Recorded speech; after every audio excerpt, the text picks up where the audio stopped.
ಐತಿಹಾಸಿಕ ನಗರಿ ಬೇಲೂರು ಪಟ್ಟಣದಲ್ಲಿ ಮಂಗಳವಾರ ಮಧ್ಯಾಹ್ನ ಅತಿ ಕೆಳಮಟ್ಟದಲ್ಲಿ ಲಘು ವಿಮಾನವೊಂದು ಹಾರಾಟ ನಡೆಸಿದೆಯಂತೆ. ಸ್ಥಳೀಯ ನಿವಾಸಿಗಳಲ್ಲಿ ಆತಂಕ ಉಂಟಾಗಿದೆಯಂತೆ.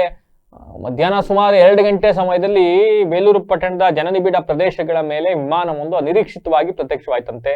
ಪ್ರತ್ಯಕ್ಷದರ್ಶಿಗಳ ಮಾಹಿತಿಯಂತೆ ಈ ವಿಮಾನ ಭೂಮಿಯಿಂದ ಕೇವಲ 80 ರಿಂದ 100 ಅಡಿ ಎತ್ತರದಲ್ಲಿ ಹಾರಾಟ ನಡೆಸ್ತಾ ಇತ್ತಂತೆ. ಮನೆ ಮೇಲ್ಭಾಗದಲ್ಲಿ ತೀರಾ ಹತ್ತಿರದಲ್ಲಿ ಅಬ್ಬರದ ಶಬ್ದ ಮಾಡ್ಕೊಂಡು ಹೋಗಿರೋದ್ರಿಂದ ಸಹಜವಾಗಿ ಜನ ಆತಂಕಕ್ಕೀಡಾಗಿದ್ದಾರೆ. ಏನ್ ಸೌಂಡು ಅಂತ ಮನೆಯಿಂದ ಹೊರಗೆ ಬಂದಿದ್ದಾರೆ, ನಿಂತ್ಕೊಂಡಿದ್ದಾರೆ, ನೋಡಿದ್ದಾರೆ, ಒಂದಿಷ್ಟು ಜನ ವಿಡಿಯೋ ಮಾಡ್ಕೊಂಡಿದ್ದಾರೆ, ಸ್ಟೇಟಸ್ ಹಾಕೊಂಡಿದ್ದಾರೆ, ಮತ್ತೊಂದು ಇನ್ನೊಂದು ಇವೆಲ್ಲವನ್ನ ಮಾಡಿದ್ದಾರೆ. ಯಾರು ಆತಂಕ ಪಡಕ್ ಹೋಗಬೇಡಿ. ಇದು ಏನಾಗಿದೆ, ನನಗೆ ಗೊತ್ತಿರ್ತಕ್ಕಂಥ ಮಾಹಿತಿ ಪ್ರಕಾರ ಒಂದು ಸಮೀಕ್ಷೆ ನಡೀತಾ ಇದೆ.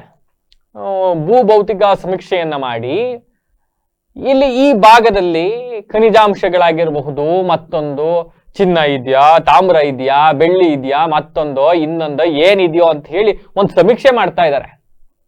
ನೀವು ಅದೊಂದು ಲಘು ವಿಮಾನದ ಹಿಂದ್ಗಡೆ ನೋಡಿದ್ರೆ ಅಲ್ಲಿ ಒಂದು ಮ್ಯಾಗ್ನೋಟೋಮೀಟರ್ ಅಂತಕ್ಕಂಥ ಒಂದು ಸೆನ್ಸಾರ್ ಅನ್ನ ಅಳವಡಿಸ್ಕೊಂಡು ಅದನ್ನೆಲ್ಲ ಕೂಡ ಎಲ್ಲ ಕಡೆ ಮಾಡ್ತಾ ಇದ್ದಾರೆ. ಕೇವಲ ಬೇಲೂರಲ್ಲ, ಇದು ನಿನ್ನೆ ಒಂದು 4-5 ದಿವಸದಿಂದಲೂ ಕೂಡ ಬೇರೆ ಬೇರೆ ಭಾಗಗಳ ಎಲ್ಲ ಕಡೆಯಿಂದಲೂ ಆಗ್ತಾ ಇದೆ. ಚಿಕ್ಕಮಂಗ್ಳೂರಲ್ಲಿ ಆಗ್ತಾ ಇತ್ತು ನಿನ್ನೆ ಮೊನ್ನೆ ನನ್ನ ಪ್ರಕಾರ. ಆ ಕಡೆಯಿಂದ ಹಿಂಗು ಬಂದು ಒಂಚೂರು ಚೆಕ್ ಮಾಡ್ಕೊಂಡು ಹೋಗೋರು ಇಲ್ಲೂ ಏನಾರು ಇರ್ಬಹುದಾ, ಹಳೆ ಕಾಲದಲ್ಲಿ ಹೊಯ್ಸಳರು ಮತ್ತೊಬ್ರು ಇನ್ನೊಬ್ರು ಅಲ್ಲೆಲ್ಲ ಇದ್ದ ರಾಜರುಗಳೇನಾದ್ರು ಚಿನ್ನಗಿನ್ನ ಇಲ್ಲೆಲ್ಲರೂ ಇದ್ ಮಾಡಿರ್ಬೋದಾ ಅಂತ ಹುಡ್ಕೊಂಡು ಹೋಗಿರ್ಬೇಕು. ಪಾಪ ಯಾರು ಆತಂಕ ಪಡಕ್ ಹೋಗಬೇಡಿ.